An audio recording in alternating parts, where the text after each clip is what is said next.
I want to let you have an opportunity to respond to Donald Trump's disparagement of you, if you care to.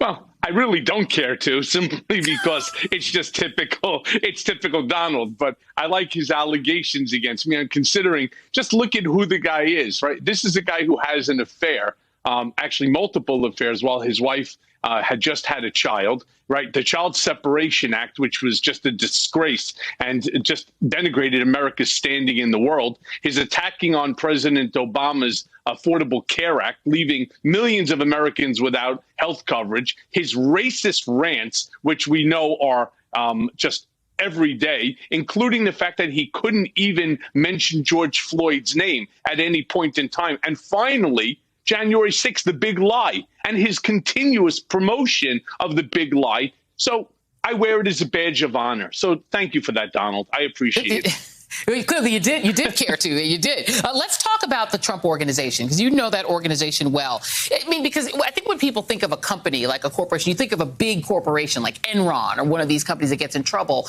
But this is like a mom and pop organization, right? It's basically Trump, the kids, and Alan Weisselberg. Do I have that wrong?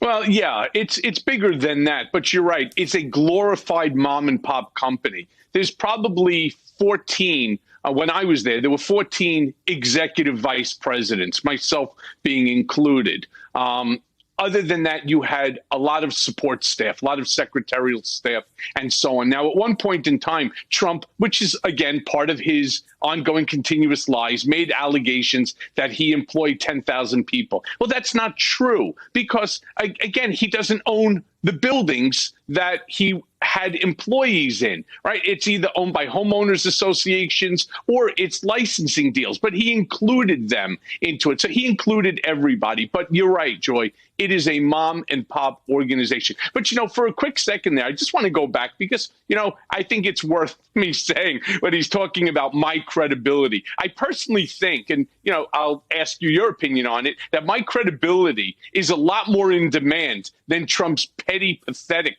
temper tantrums, right, masquerading as strength, because that's what he does, right? He goes ahead and he, puts out these statements. And the great thing is that he's no longer on Twitter. So I didn't even know about, this denigration of me until your producers called to tell me about it. So, he's really, he's mic'd out right now. You don't read blogs? Let's talk about the hiding of assets, because the reason I asked you about the size of the organization is that would mean presumably that someone like Alan Weisselberg and maybe even the Trump children, would they be in the know about the valuation of these assets? Because you're talking about assets that Ivanka and Jared and the Trump sons are out there pitching and selling these licensing agreements for. Would they potentially have exposure here? Because I was asking in the previous segment, should they be getting their own lawyers? Well, they have to get their own lawyer. And, one of the things, I have a very different opinion. I'm going to answer your question, but I have a little bit of a different opinion on this than most people. The answer is yes, they would know what the valuations are, specifically on project that they were designated to. Each of the children were designated to different properties, but Alan Weisselberg knew every single dollar in and every single dollar, not even dollar, to the penny.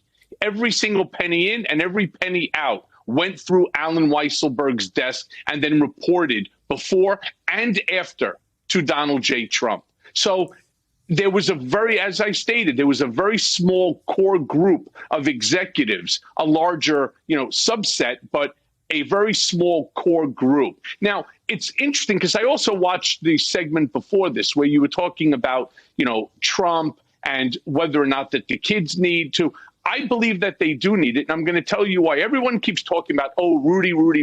What did we get off of his electronics? What are they going to get now from the Trump Organization? How are they going to get Weisselberg to flip? Are they going to go after? It's not just Barry, but it's also his other son, Jack, who is part of Ladder Capital. I think they already know this. I think Donald Trump is going to flip on all of them. What do you think about that, including his children? I really believe that Donald Trump is going to turn around. You always get shocked when I say things, Joy. I really believe that Donald Trump cares for only himself, and he realizes that his goose is cooked. So when he turns around and he gets questioned about what you're just asking about, inflation, it wasn't me.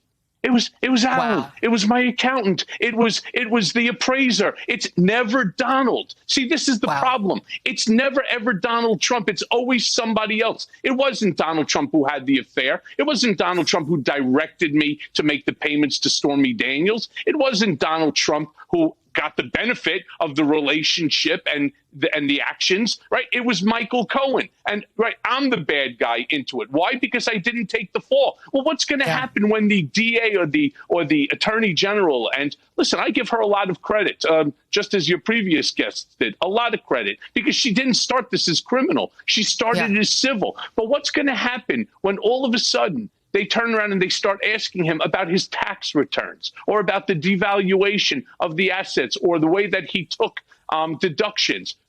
I don't do my taxes. It's my accountant. So he's going to turn on his accountant and point the finger. He's going to say, Don Jr. handled that. Ivanka handled that. Melania, don't take me, take Melania. He's going to tell them to take everyone except for himself.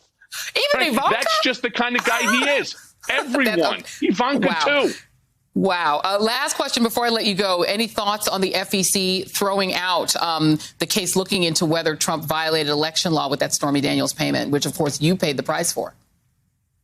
Yeah, I mean, isn't that apparent? Not only did the FEC drop this, but so did the SDNY. We forget about that, too. They had about a dozen sealed indictments regarding this. And then all of a sudden, well, we don't have enough. And this is, again, under the Bill Barr, control and the Donald Trump administration. All of a sudden, they did not have enough information within which to bring a claim. That's kind of funny, considering you came after me with an anvil over my head and, threatening my wife as well, if in fact I didn't plead guilty. So, it bothered me a lot when I saw that, considering everything was done, and it's on tape. It's on tape of my discussion. Everything was done at the direction of and for the benefit of Donald J. Trump. And I do have to say that my credibility, I believe, is going to end up getting Don Jr., Ivanka, Jared, Eric, Weisselberg, his kids, some orange jumpsuits. Yeah.